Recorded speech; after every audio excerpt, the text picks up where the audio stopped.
पिंतेकुस्त के दिन कलीसिया की स्थापना हुई। पिंतेकुस्त का दिन कलीसिया की स्थापना का दिवस बन गया।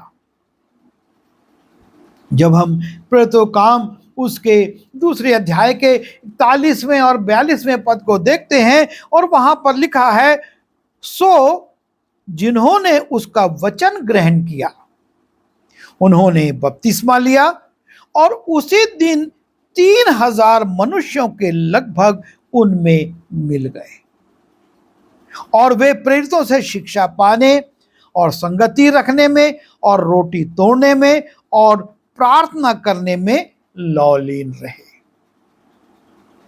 कलीसिया की स्थापना पिंतेकुस्त के दिन हो गई।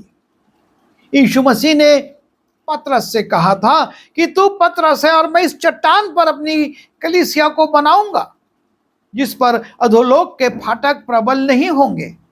और उस पतरस ने पिंतेकुस्त के दिन पवित्र आत्मा से परिपूर्ण होकर वो वचन प्रचार किया जिससे कि लोगों के हृदय छिद गए।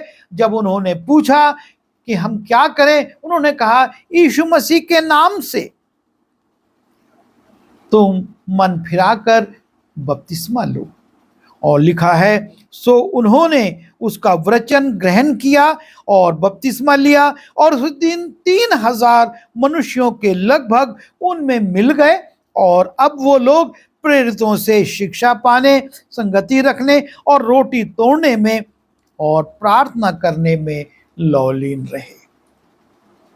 इस प्रकार से पिंतेकुस्त के दिन प्रथम कलीसिया की स्थापना भी हुई। दूसरे शब्दों में पिंतेकुस्त का दिन कलीसिया की स्थापना का दिन है। यीशु मसीह ने अपने चेलों को एक आज्ञा दी थी। जब हम लूका उसके अंतिम अध्याय अर्थात 24वें अध्याय में जाते हैं और उसके अंतिम भागों में पहुंचते हैं, वहां पर यीशु मसीह अपने चेलों से कहते हैं, और देखो जिसकी प्रतिज्ञा मेरे पिता ने की है मैं उसको तुम पर प्रकट करूंगा और जब तक स्वर्ग से सामर्थ्य ना पाओ तब तक तुम इसी नगर में ठहरे रहो। पिंतेकुस्त के दिन तक चेले यरूशलेम में ठहरे रहे। यीशु मसीह की आज्ञा के अनुसार कि जब तक वो सामर्थ्य से नहीं भरेंगे वो यहां पर रुके रहेंगे और वो रुके रहे और उसका परिणाम हुआ कि वो सामर्थ्य से भरे।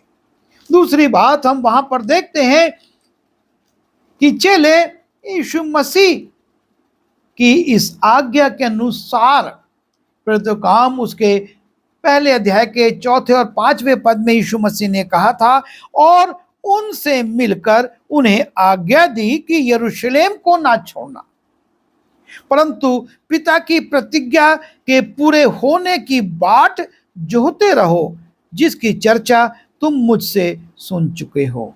क्योंकि यूहन्ना ने तो पानी से बपतिस्मा दिया परंतु थोड़े दिनों के बाद तुम पवित्र आत्मा से बपतिस्मा पाओगे। और इस प्रकार से यीशु मसीह ने जो अपने चेलों को आज्ञा दी थी, चेले यरूशलेम में ठहरे रहे, बाट जोते रहे कि प्रतिज्ञा पूरी हो और उन्होंने पवित्र आत्मा से बपतिस्मा पाया। महत्वपूर्ण बात यही है, पिंतेकुस्त का दिन हमारे जीवन में आशीष का कारण बने। ये सारी बातें जो चेलों के जीवन में हुई वो हमारे जीवन में भी पूरी हो, उसके लिए हमको यीशु मसीह की आज्ञा का पालन करना होगा, हमको ठहरना होगा और हमको उस सामर्थ्य से भरने के लिए परमेश्वर से एक चित्त होकर प्रार्थना करना होगा। लिखा है 14वें पद में, ये सब कई स्त्रियों और यीशु की माता मरियम और उसके भाइयों के संग एक चित्त होकर प्रार्थना में लगे रहे। एक दिन 2 दिन नहीं, लेकिन लिखा है कि ये एक चित्त होकर प्रार्थना में लगे रहे। यदि पिंतेकुस्त के दिन को हमको सामर्थ्य से भरने के लिए अपने जीवन में परिवर्तित करना है, तो हमको एकजुट होकर, एक मन होकर प्रार्थना में लगे रहना आवश्यक है। हम एक त्योहार के रूप में पिंतेकुस्त को ना मना लें।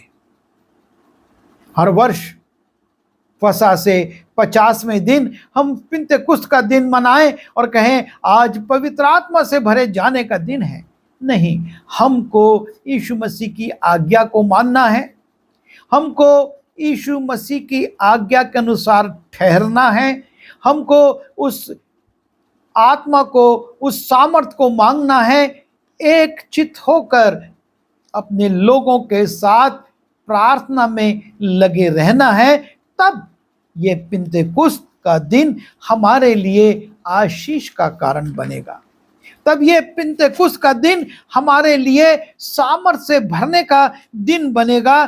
तब ये पिंतेकुस्त का दिन प्रभु यीशु मसीह का वायदा पूरा करने का दिन बनेगा और हम अन्य भाषा के वरदान से परिपूर्ण होंगे, अद्भुत साहस से भर जाएंगे और ऐसे वचन का प्रचार करेंगे जो कि लोगों के दिल को छू लेगा, उनके हृदय छिप जाएंगे और कलीसिया में बढ़ोतरी होगी। लिखा है कि प्रतिदिन लोग उनमें मिलते रहे, क्योंकि पिंतेकुस्त के दिन उन्होंने सामर्थ पाई। 3000 लोग तो उसी दिन मिल गए और उसके बाद लगातार जुड़ते चले गए। आज हम पिंतेकुस्त का दिन किस रूप में मना रहे हैं?